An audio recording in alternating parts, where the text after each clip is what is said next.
The Democratic Republic of the Congo, often simply called Congo-Kinshasa to distinguish it from its neighbor, is a land of extraordinary beauty, immense natural wealth, and deep historical complexity.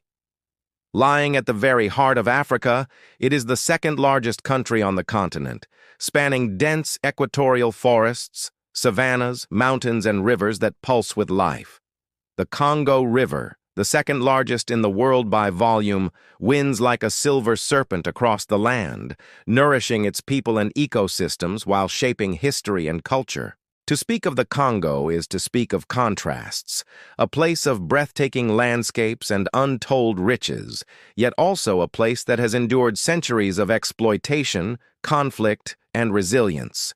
Its story is vast, layered, and deeply human, stretching from prehistoric cultures through colonial oppression, independence, turmoil, and the ongoing struggle to carve out a future of peace and prosperity. Long before Europeans set foot on Congolese soil, the land was already home to flourishing societies. Archaeological evidence suggests that humans have lived in the Congo Basin for tens of thousands of years. Over time, communities developed farming, iron smelting, and trade networks. The Kingdom of Kongo, established around the 14th century in the western part of the region, became one of the most powerful and organized African states. Its rulers forged diplomatic ties with Portugal in the late 15th century, even sending emissaries to Europe. Yet those same connections opened the door to centuries of tragedy, as the transatlantic slave trade decimated populations and destabilized societies. The river, once a source of unity and sustenance, became a highway for human suffering, carrying countless lives away from their homes and into bondage. The modern history of the Congo begins in the late 19th century with the arrival of King Leopold II of Belgium. Obsessed with acquiring a colony, Leopold claimed the vast Congo Basin as his personal possession, naming it the Congo Free State in 1885. Under his rule, the land became a site of unimaginable cruelty. Millions of Congolese were forced into labor to extract ivory and rubber, enduring mutilations, executions, and starvation if they resisted. International outcry eventually forced the Belgian government to annex the territory in 1908, creating the Belgian Congo. Though conditions improved somewhat, colonialism continued to exploit the land and people for European gain. The discovery of valuable minerals like copper, cobalt, diamonds, and uranium further tightened Belgium's grip on the territory. Congolese labor built railways, mined ore, and harvested crops, but the wealth flowed outward, enriching foreign powers while leaving the local people impoverished. By the mid-20th century, a wave of decolonization swept across Africa, and Congo, too, demanded its independence. On June 30, 1960, the Congo became independent under the name Republic of the Congo, later renamed the Democratic Republic of the Congo. The moment was filled with hope, but also turmoil. Within weeks, the army mutinied, provinces seceded, and Cold War powers meddled in the country's politics. Patrice Lumumba, the charismatic first prime minister, sought to unite the country, but he was overthrown and assassinated in 1961, his death leaving a scar on the nation's psyche. The decades that followed were marked by dictatorship under Mobutu Sese Seko, who renamed the country Zaire and ruled for more than 30 years. His reign was characterized by corruption and extravagance, even as ordinary Congolese struggled with poverty. When he fell from power in 1997, Laurent Désiré Kabila took over, only to be assassinated a few years later and succeeded by his son Joseph Kabila. The late 1990s and early 2000s saw the Congo engulfed in wars so devastating that they were dubbed Africa's World War. Neighboring countries became entangled in the conflict, and millions of Congolese died from violence, famine, and disease. Even today, parts of eastern Congo remain unstable, plagued by armed groups and struggles over mineral wealth. Yet despite this history of hardship, the Congolese people remain resilient, their culture vibrant, their music infectious, and their spirit unbroken. What makes Congo so extraordinary is not only its history, but its land itself. The country is a natural wonderland, home to some of the most stunning and diverse landscapes on the planet. The Congo River, stretching over 4,000 kilometers, is the lifeline of the nation. It thunders through rapids near Kinshasa, winds past fishing villages, and nourishes rainforests so dense they are often called the lungs of Africa. These rainforests, second only to the Amazon in size, are a biodiversity treasure, sheltering gorillas, chimpanzees, okapis, and countless species of birds and insects. To walk in these forests is to step into a world where nature feels primeval and eternal. The eastern highlands of Congo are equally remarkable. The Virunga Mountains, with their mist-shrouded peaks, are home to the critically endangered mountain gorillas, immortalized by conservationists like Dian Fossey. Virunga National Park, Africa's oldest national park, is a UNESCO World Heritage Site that protects not only gorillas, but also elephants, hippos, and active volcanoes like Mount Nyiragongo, whose lava lake glows ominously at night.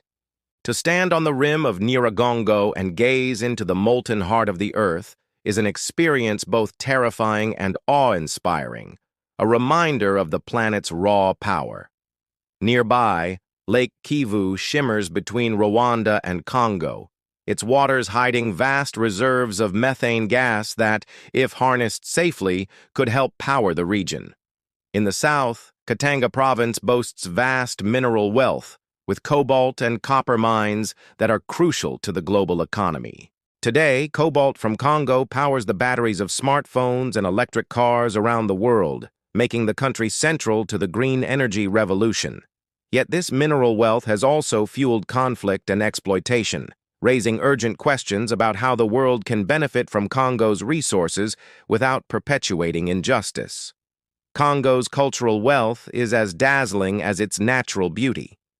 Music pulses through the nation's veins, from the rumba rhythms of Kinshasa to the soukous dance beats that have spread across Africa and beyond. Congolese musicians like Papa Wemba, Koffi Olomide, and Franco revolutionized African music, blending traditional sounds with modern influences to create styles that still set dance floors alight. Kinshasa, often called Africa's music capital, is a city of contrasts, chaotic, vibrant, and endlessly creative. Its streets echo with laughter, debate, and the strumming of guitars, a reminder that art can flourish even amid hardship. Art and fashion also thrive in Congo. The sapeurs of Kinshasa and Brazzaville, members of the Société des Ambianceurs et des Personnes Élégantes, dress in flamboyant suites and strut through the streets as if on runways. Their philosophy of elegance and pride transcends poverty, proving that style is a form of resistance and identity. Literature, too, has given voice to Congo's struggles and dreams, with writers like Alain Mabankou and Emmanuel Dongala exploring themes of history, identity, and resilience. Tourists who venture into Congo are rewarded with sights and experiences unlike anywhere else. Beyond Virunga, there is the sprawling Virunga National Park, where elephants and giraffes roam. Salonga National Park, deep in the rainforest, shelters bonobos, our closest genetic relatives, who are found only in Congo. In the capital city, Kinshasa, the Congo River rushes past bustling markets, colonial architecture, and modern skyscrapers, creating a city that is both African and global, chaotic yet magnetic. There are countless surprising facts about Congo. It is one of the most mineral-rich countries in the world, yet remains one of the poorest due to mismanagement and exploitation. It is home to the world's second-largest rainforest, which plays a critical role in regulating Earth's climate. The Congo River is so powerful that it could generate enough hydroelectric energy to power much of Africa if harnessed sustainably. The country is home to the okapi, an animal that looks like a cross between a giraffe and a zebra, but is unique to the Congolese rainforest. Congo also holds linguistic diversity, with over 200 languages spoken, though French is the official tongue.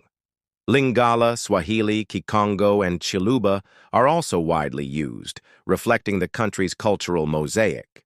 Perhaps most surprising of all is the Congolese people's resilience and creativity.